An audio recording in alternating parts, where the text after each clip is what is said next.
So, hi John, thanks for joining us. How are you today? I'm pretty good. Another day, another dollar.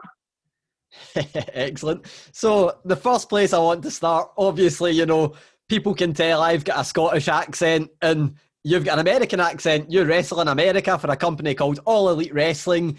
And I know that you guys were planning to come over to the UK at some point this year or last year now, sorry. Obviously, that didn't happen because we're in a pandemic. But I want to ask, what were the plans or what would you have liked to have happened for AEW coming to the UK and Scotland? You know, the European fans are a special type of fans, and we had plans to do a UK tour and then a tour of Europe and get over there in 2020. But obviously, the pandemic changed that as well as many other things. And as the world goes back to normal and things logistically become easier as far as travel and doing tours either domestically or internationally, as soon as possible, we're going to start looking at how we can bring AEW Live back to its fans all over the world. And number one high on the list is the UK to get out of, and we haven't bring AEW anywhere internationally yet. And I think that's still gonna be our first stop, I believe. So, I can't put a timetable on it. I don't. That's way above my pay grade. But I would think we would be hitting multiple cities in the UK, be it Glasgow, London, Leeds, whatever. All the many places I have been and many memories I cherish over there in the UK, and I will be on that. I'll be on that trip, 100%. So I can't wait. Definitely. And I know you're someone that, you've wrestled here before. You've wrestled in front of crowds across the world a whole lot in your career. A lot of the AEW roster is, quite young, new to television, but obviously learning on the job and doing a great job of it. Why do you think wrestling in front of, UK crowds, Scottish crowds, and crowds across the world would be beneficial to them? And I think you get a different personality with different crowds all over the world. Obviously, if fans in New York are different from fans in Tokyo or different from fans in the UK, and kind of always have that sort of football game atmosphere over there when you go over to the UK and European crowds, and they're just really excited to be there and really kind of appreciative when the stars from the United States or around the world kind of come right to their backyard. When we go to Chicago multiple times a year, those fans get used to seeing us. It's not as a rare of a thing. But being as that we don't get over there as much, I think, when you go international like that, fans are really excited that, you're not halfway across the world, you're right in their backyard. And, when fans are appreciative to have you there, you're happy to be there. And it's just this great symbiotic relationship. And you get learning to wrestle in front of different crowds, different, and kind of helps you up your game and give you different looks and helps you grow as a performer. And that's really beneficial. So we definitely want to make AEW, not just it's not Jacksonville Championship Wrestling. We want this to be a global big competitor brand, so we need to get all over the world and be in front of all these crowds. Yeah, most definitely. And I can't wait for that. I know, like we said, you've wrestled in places like Glasgow a lot. Do you have any fond memories of Glasgow outside of wrestling? I don't know if you're a sightseer or anything, but are you someone that, when you land in Glasgow, is there anything you're like, oh, this is really good? It's definitely usually overcast and rainy every memory I have of Scotland. Most of my memories, I've got to see so much of the world. I got to see so much of it though through bus windows and car windows, and you land and go right to a signing or an appearance, and then go right to the building, and then wrestle, and then you're on to the next one. But throughout that whole process, it's about connecting with the fans, whether that be at an appearance or the arena or whatever, and they bring a certain energy and a certain, I'm not going to make a trip across the world to go see a bridge or a statue, but to go connect in person and perform and see those fans is the important part. So that the fans are what I remember from everywhere. Yeah, most definitely. And you mentioned the seeing the world through a bus window there. I know the traveling must be up there for this next question, but what is the hardest part of being a wrestler? Uh, I mean, when you're doing it at a high level, yeah, the travel can be is definitely the hardest part. You know, I used to say like, you know, we get you know, a lot of people say it that you get paid to travel. You know, the wrestling is the fun part. It's the bonus part. You know, being in the ring for 15, 20 minutes every night as your release. You're you know, I usually feel like crap most of the day, every day. The best I ever feel is usually right after a match, even if it was a very physically demanding match, because my adrenaline is high. I'm loose. I'm on a high. I'm feeling good. You know, I'm walking to the back and I'm bleeding and sweating and everything and all busted up. That's usually when I actually feel the best. So that's kind of the when you're on the road every single night. You know, that's kind of the high you're chasing at the end of the night. You know, the travel's the hard part. Being it'll take years off your career. You know, and you're you know, I'm going on well over 10 years of just being in chronic pain all the time now. And you just get used to it. It's part of the deal that it's not even, I wouldn't even say that's, you know, that's I guess a byproduct of the whole thing, but travel's probably the biggest component of, you know, breaking your body down. But it's part of what you have to do because, you know, you can't zoom in a fucking pro wrestling match. You gotta get there. You gotta go to Scotland. You gotta go to Japan. You gotta go to these places and get there live. And it's all worth it, man. In the end. Maybe in the future you'll be able to zoom into a wrestling match the way the world's going. You never know. But I asked that question knowing that you know, most people I ask that to would say the pain is the worst part, but you seem like someone that buzzes off that pain. You know, the thing that I always, when people ask me to describe what wrestling is that don't know about wrestling, I'm like, well, it's weird because it's like sport, but it's also like theatre. But then if I got them to watch a Jon Moxley match, they might not see it as, you know, theatre because it's very brutal. I want to ask, what, you know, you're going to be in an exploding barbed wire death match. That is like the most brutal thing you can get. Why is that kind of wrestling important to you? What do you take from that kind of wrestling? I mean, whether, you know, I'm in, whether it's, you know, I do a lot of different stuff from a lot of different styles. And got asked the other day, like, you know, was it different? What do you do differently in different places, whether you're wrestling in Japan or on AEW Dynamite, or you're doing, you know, blood sport on Fight TV, you know, all these different styles with different fan bases. And, you know, there are different things.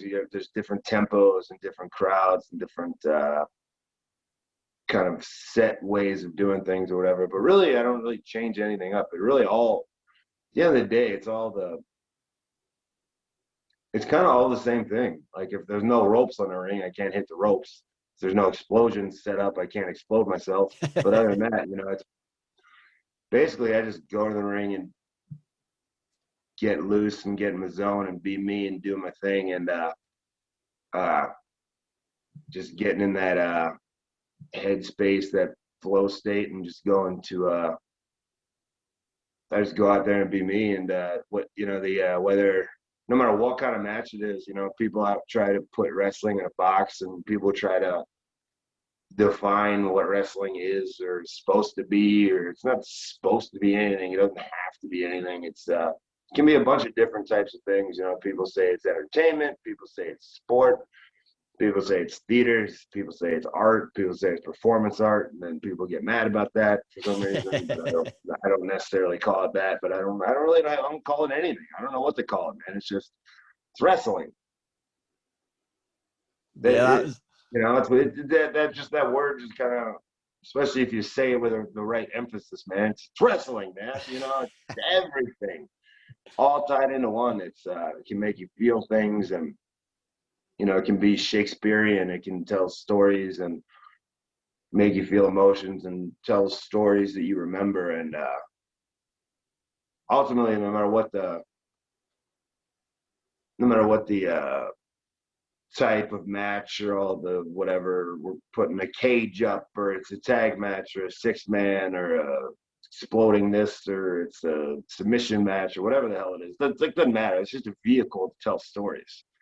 This is a that the river running underneath everything, the current underneath whatever is on the TV is a story. It's somehow people can relate to it. You know, Rocky's not a boxing movie. You know, it's about, he could have been a golfer. He could have been a snowboarder. You know, you could still tell that same story. It was about the character and the person. So whatever the vehicle is to tell your story, whether whether there's blood and explosions, or whether it's high flying, or whether it's just people talking on a microphone, like whatever it is, you know, it's about trying to make people feel a certain way and tell a story that hopefully some people like and people remember. And that's what it's about, man. Like what a great job to have, man. We're just going town to town, singing songs, telling our stories, man. That's really what we're doing. Yeah, definitely. That's, you mentioned that there, and that's something that the Good Brothers said to me. Kenny Omega told them is wrestling can be whatever you want it to be, and I was just like, oh, that's absolutely incredible. That's like the simplest way to say it ever. But you know, obviously, you mentioned there that you always seem like the kind of person that, you know, anyone could say anything to you and you just brush it off. It doesn't really bother you. And you mentioned there being in a good, you know, headspace. You mentioned last week when I spoke to you about being in a good emotional state. Something that people always concentrate on with wrestling is the negative side of it. And, you know, obviously many years ago, addiction and stuff was always quite, you know, prominent in the sport. And, you know, I just watched the You Can't Kill David Arquette, and the mental health was quite a big thing in that. What tips would you have, you know, regarding mental health, regarding staying in a good headspace? Is there anything that you could say, this is what my secret is, and this is how I stay really positive and really, you know, in the game and quite happy? You know, I just about being I mean, that's a any actual good advice should probably come from somebody you know, smarter than me. But you know, I think that just being comfortable with yourself and being happy with yourself and what you do and how you live your life, and being unapologetic about it is the place to be. And as long as you're completely comfortable with who you are and what you do, and whatever that is, and whoever you are and whatever you're into, and whatever, you know, whatever that is, as long as you just do you and you're happy with that, you know, that leads to happiness. If you try and put yourself in a box that somebody else might have created, or you're worried about what other people think or say, or you're worried about responding to somebody else's thing, or like, don't, just do, who cares? Just be who you want to be, do what you want to do. That, you know, this is your life. It's not anybody else's life, you know. And that's probably the best advice I can give for anybody, even though that probably isn't the, I don't know if that answered anybody's question, but yeah, man, it all just starts with you, man, you know. I think it was pretty spot on. That's absolutely brilliant. So before I go on to the last little question, I want to ask, because I know that you're someone that you've mentioned before about Bret Hart being a major influence, and I've never actually read how Jon Moxley ended up, you know, falling in love with wrestling. Do you remember the moment where you first realised, man, this is what I want to do? I'm not particularly. There's not like one light bulb moment or anything. It's just kind of my first memories of anything were memories of wrestling. Of this is what we watched on TV. You know, kids underneath me in an apartment building had wrestling tapes, and we watched them, and it just kind of went along with Ninja Turtles and whatever the hell else, you know, you play with as kids. And I just was really into wrestling, and that's all I ever liked. And like, you know, like Brett, like you said, Brett, he was a guy who was just on top when I was 9 years old or whatever. You know, he was kind of the guy. And I don't really have like a moment. You know, I didn't know how to get into wrestling for. You know, what there wasn't like you can't take like pro wrestling 101 in school. You know, I didn't really know how to. It wasn't really an actual tangible goal. It just was this feeling that I had that it just kind of was my life, and it was this thing I was obsessed with, and I'd taken to like extreme levels. I had no idea how to actually get into it or if that was possible or anything. And I just happened to see a flyer for a show on a telephone pole and went to see that show. And in the back of that, in the flyer, like the program, like the event program, there was an ad for Les Thatcher's Main Event Pro Wrestling Camp. That's the closest thing I can come to like, because that was like, that's how you do it. You go to a place and you learn that, you know, you gotta. I had no idea how one becomes a pro wrestler. You know, it was like this nebulous idea, you know. But once I saw like, there's like an arrow pointing to you go here and do this, then it was like, now it's on. That was like, well, there was no turning back from that. That was like, well, this is where I'm going, you know. I love that. I knew that's what I wanted to be. I just didn't know how to do it, you know. I love that thing of, as a kid, I watched the wrestling and the turtles, and it's like, well, you can't grow up to be a ninja turtle, so I guess you need to be a wrestler. That's there's only one choice after that. So things aren't that too dissimilar, really. Yeah, exactly. They're not too different at all. So I've got one final kind of little game that I want to play pretty much. You're obviously an absolute master on the microphone. You're brilliant at cutting promos. If I was to cut a promo on someone, though, it would sound a little bit different because I've got a very Scottish accent and we've got our own little, you know, dialect over here. I want to give Jon Moxley 5 Scottish phrases or sayings and see if you can work out what they mean, if that's okay. Is that all good? All right. Excellent. So the first one would be scunnered. If someone was scunnered, what would they be? Scuttled? Scunnered, like SCUNNERED. Scunnered. Drunk? I love that that's your first response to a question about Scotland. That says a lot about us. No, if you were scunnered, you would be sick of someone or sick of something. Oh, okay.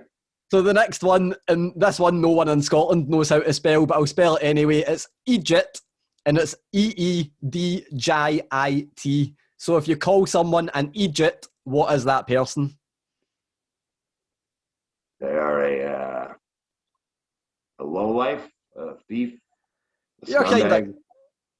Kind of close. It means they're an idiot. It's essentially just a slang term for an idiot. All right.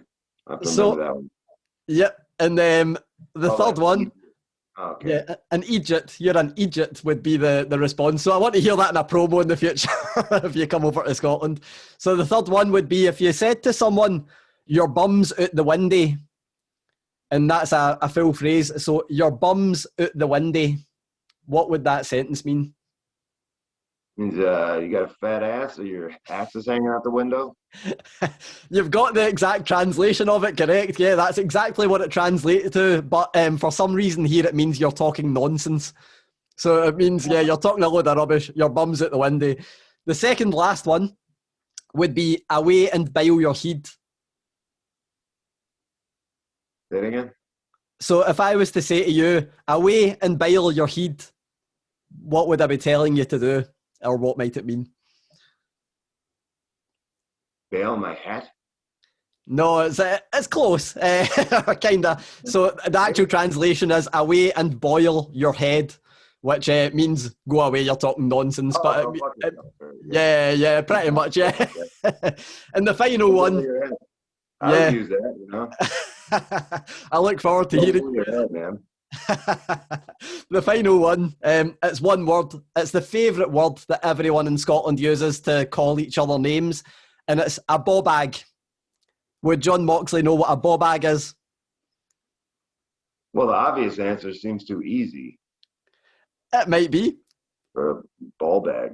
Yes, it literally is ball bag, scrotum or testicles. So I felt like that was a trick question. That's like no. too. That's very literal. That's not. It's barely slang. It's exactly what it is. Yeah. I felt like the first four were too difficult, so throw an easy one in at the end. So if or when AEW comes to Scotland, we can expect Jon Moxley to be cutting a promo in Scottish to the Scottish crowd now after that, hopefully. Yeah, But yeah, that's boiling heads, man. excellent. Well, thank you so much, John. It's been an absolute. Thanks so much. It's been an absolute pleasure. Can't wait to see your exploding barbed wire death match. Hopefully, you survive after that long enough to come and wrestle in the UK. That's what we hope. That's the plan. Excellent. Thanks so much and have a great night. All right, catch up with you. Cheers, man. Thanks.